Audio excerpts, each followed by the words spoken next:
To add a new prospect, click on Prospect module. Look for the Add tab and choose accordingly from company, individual or internal. Fill in with relevant details. Toggle Yes here if the new prospect is to add it as a customer as well. Toggle No if not. Click Save to save the prospect information. Now, you can see the details of the new prospect.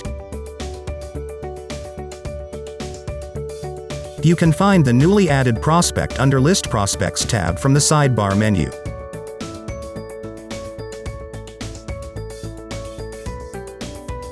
To change the status of a prospect, click this icon button here that says Change Status when you hover your mouse over it. Please be reminded that changing the status does not convert a prospect into a customer. To convert, click on this Convert to Customer button. This action leads you to the Add Customer page. Click on the Save button to proceed. To verify, go to the List Customers module under the Customer tab. You can now view the converted prospect in the customer list.